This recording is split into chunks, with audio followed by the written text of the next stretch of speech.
मैं नहीं कहता हूं।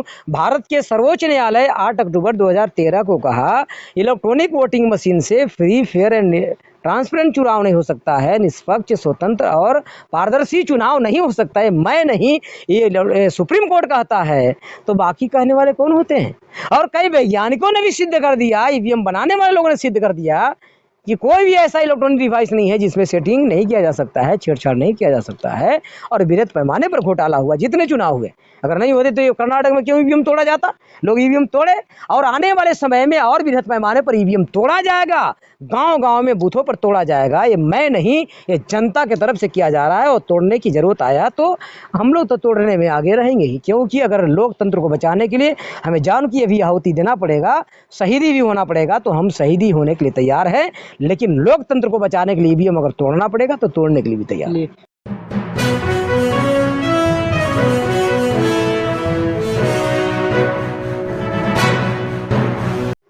नमस्कार साथियों, मैं रजनीश भारती, आप देख रहे हैं महानायक टीवी न्यूज।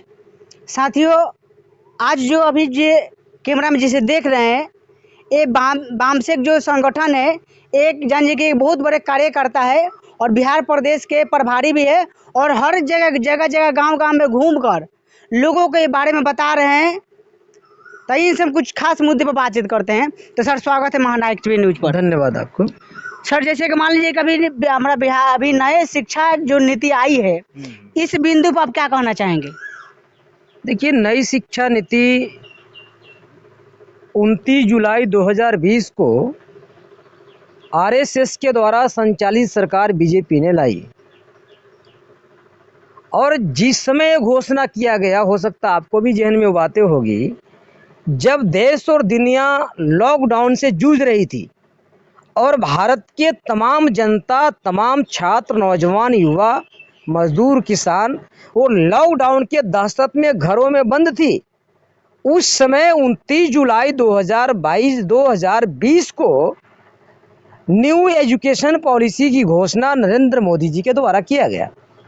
अब न्यू एजुकेशन पॉलिसी इतना वो घटिया पॉलिसी है कि उस पॉलिसी की वजह से अनुसूचित जाति के बच्चे, जनजाति के बच्चे, पिछड़ा अति पिछड़ा के बच्चे, और इससे धर्म परिवर्तित मुस्लिम, सिख, ईसाई, जैन, लिंगायत के बच्चे न्यू एजुकेशन पॉलिसी की वजह से शिक्षा मिलने नहीं जा रही है। और जो बीए 3 साल का होता था, अब बीए 3 साल का नहीं होगा, अब 4 से 5 साल का होगा। अब बीए ईयर वाइज नहीं होगा, सेमेस्टर वाइज होगा। तो मान लिया जाए कि आप ईयर में 5,000 रुपया में कर लेते थे, अब 2 सेमेस्टर 1 साल में होगा तो आपको 10,000 होगा। तो जो गरीब का बच्चा 5,000 में बीए पास करता था, 50,000 बीए पास करना होगा। तो अब ये न्यू एजुकेशन पॉलिसी की वजह से सारे पैटर्न चेंज किए गए, और सारे पैटर्न चेंज होने की वजह से आज हमारे समाज के बच्चों के ऊपर दोहरी, तेहरी, चौथी बोझ डाला गया कि हमारे बच्चे फी भरने लायक नहीं हैं। ये बहुत बड़ा ये षड्यंत्र हुआ है। अभी देखिए, मान लीजिए कि मोदी सरकार जो भी कुछ नीति लेके आते हैं, तो आप लोग उनको विरोध क्यों करते हैं? मान लीजिए कि उनको तो कहने की जो शिक्षा नीति है, ये तो बहुत बेस्ट है ना नीति। हो सकता है कि मोदी जी से आप लोगों को बहुत ज़्यादा उनका लगाव हो सकता है, पत्रकारों का तो बहुत मोदी जी का लगाव होता ही है। तो हो सकता है कि आपके लिए वो आदर्श हो, आपके लिए, आपके हित में बोलते हो, आपके लिए काम करते हो। हमारा मोदी जी से कोई निजी दुश्मनी नहीं है, और ना उनसे कोई झगड़ा है। मोदी जी कोई मोदी जी नहीं है, मोदी जी देश के प्रधानमंत्री हैं। तो अगर देश हित में, राष्ट्र हित में मोदी जी अगर कोई पॉलिसी बनाते हैं तो मैं उन पॉलिसियों के विरोध करूंगा। और मैं तो पत्रकारों को भी कहता हूं कि आप देश हित के लिए, राष्ट्र हित के लिए चैनल बनाते हो, चलाते हैं, आपको भी सरकार के नीतियों को विरोध करनी चाहिए।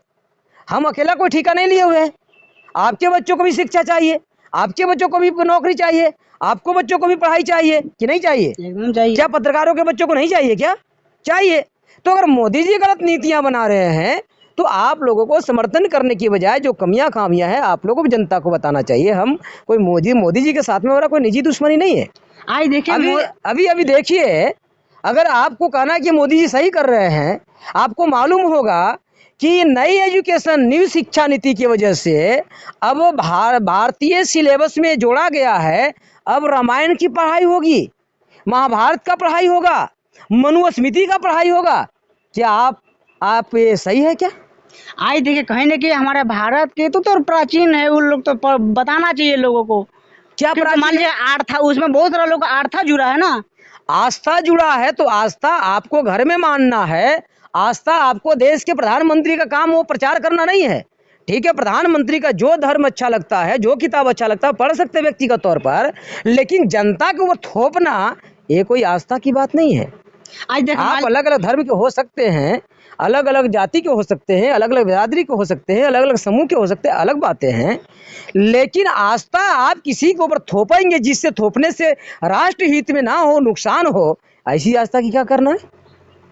रामायण पढ़ाना, महाभारत पढ़ाना, गीता पढ़ाना, क्या रामायण पढ़ाकर जिन रामायणों में गलत लिखा गया, जिन रामचरितमानस में ढोल गवार शूद्र पशुनारी ये सब है तारण के अधिकारी, जो शूद्रों को गाली दिया गया, शिक्षा से वंचित किया गया, जिस मनुस्मृति में शिक्षा के अधिकार से, संपत्ति के अधिकार से, शस्त्र रखने के अधिकार से वंचित किया गया, फिर उसको पढ़ाया जाएगा, क्या ये कोई संस्कार की बात है?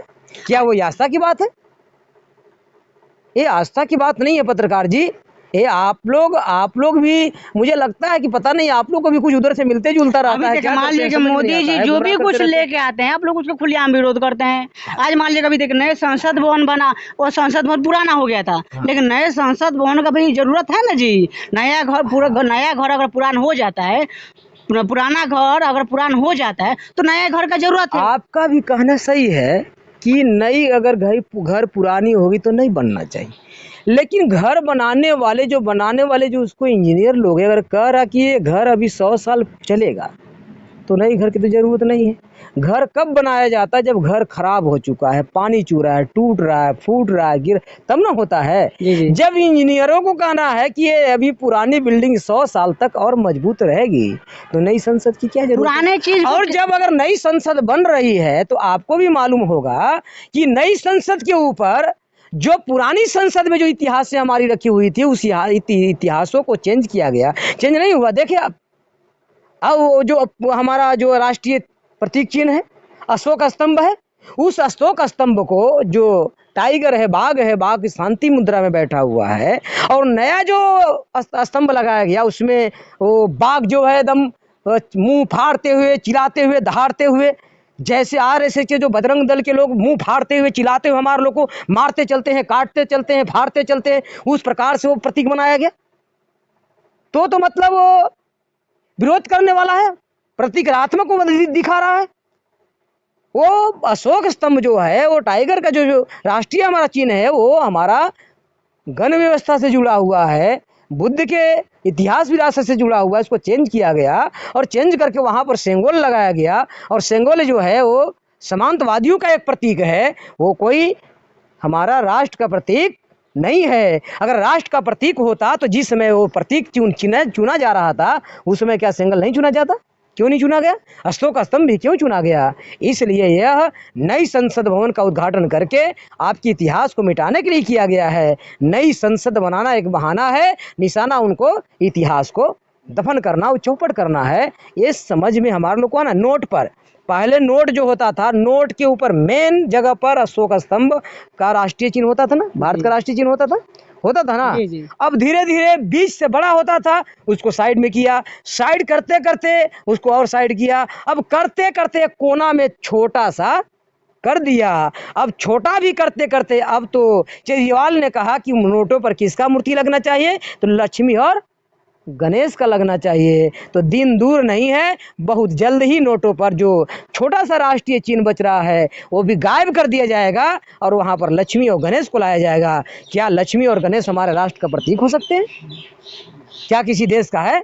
ये बहुत बड़ा यह षड्यंत्र हो रहा है। ये षड्यंत्र हम लोगों को बताना पड़ेगा, लोगों को समझाना पड़ेगा। देखिए मोदी जी से हर कोई खुश है, किसान खुश है। आज देखिए वो 6,000 का सालाना जा रहा है, बड़े सारे लोगों को फ्री में राशन मिल रहा है 5 किलो, सब कोई खुश है। लेकिन आप ही लोग मोदी जी का विरोध करते हैं। क्या आप लोग भी खुश हैं मोदी जी से? एकदम खुश है। मान लीजिए किसान तो खुश है। अच्छा, 6,000 का सालाना आ रहा है, किसान खुश है तो आप लोग भी खुश होंगे। अगर किसान अगर खुश है मान्यवर, तो नरेंद्र मोदी जी पंजाब में गए ना, और पंजाब में गए और उनको मोदी जी को बीच कार्यक्रम से पहले ही भागना पड़ा। वहाँ के किसानों ने मोदी जी को घुटना टेका दिया, धूल चटा दिया। अगर किसान खुश होते तो धूल चटाते। जिन हजारों किसानों ने दिल्ली के बॉर्डर पर किसान आंदोलन में हजारों किसानों ने शहीदी अपने आप को दिया है, शहीद हो चुके हैं हजारों किसानों ने, वो मोदी जी से खुश हो गए। इस देश में मोदी जी के नीतियों से, आरएसएस के नीतियों से, बीजेपी के नीति, आरएसएस ही बीजेपी को चला रही है, बीजेपी देश को नहीं चला रही है। नरेंद्र मोदी जी तो आरएसएस के चुने हुए प्रधानमंत्री है, वो रखेल बने हुए हैं।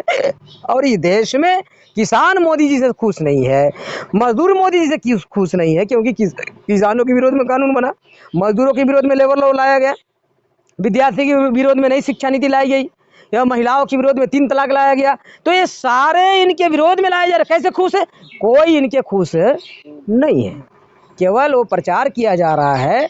आप ये भी कहेंगे अगर इनसे खुश नहीं, दिन का वोट कैसे बढ़ रहा है, कैसे मिल रहा है, सरकार इनके कैसे बन रही है? हाँ, इनका खुश कोई नहीं है। वोट कहाँ से आता है? ईवीएम मशीन में वोटों की चोरी करते हैं और चोरी करके अलग अलग राज्यों में सरकार बनाते हैं।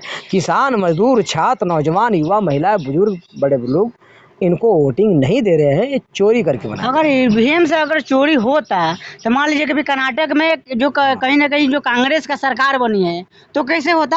वहाँ पर तो कहीं ना कहीं बीजेपी वहाँ पर हार गई है ना। हाँ, अभी जो है ईवीएम भंडाफोड़ परिवर्तन यात्रा निकाला हुआ है। जब हम लोगों ने बार बार ये जागरण कर रहे हैं कि ईवीएम से घोटाला होता है, लोगों के मालूम ना हो जाए, उसको ठंडा करने के लिए अभी ये कांग्रेस और बीजेपी के दोनों का मिली भगत है, म्यूचुअल अंडरस्टैंडिंग है कि ज्यादा विरोध होता है तो विरोध को शांत करने के लिए भारतीय जनता पार्टी ने क्या किया कि कांग्रेस के लोगों को चुनाव ईवीएम मशीन में सेट करके वहां जितवाया गया और जितवा करके जनता के लोगों को बताया गया कि नहीं, ईवीएम में घोटाला नहीं होता है। अरे घोटाला ये मैं नहीं कहता हूं, भारत के सर्वोच्च न्यायालय 8 अक्टूबर 2013 को कहा इलेक्ट्रॉनिक वोटिंग मशीन से फ्री, फेयर एंड ट्रांसपेरेंट चुनाव नहीं हो सकता है, निष्पक्ष, स्वतंत्र और पारदर्शी चुनाव नहीं हो सकता है। मैं नहीं, ये सुप्रीम कोर्ट कहता है, तो बाकी कहने वाले कौन होते हैं?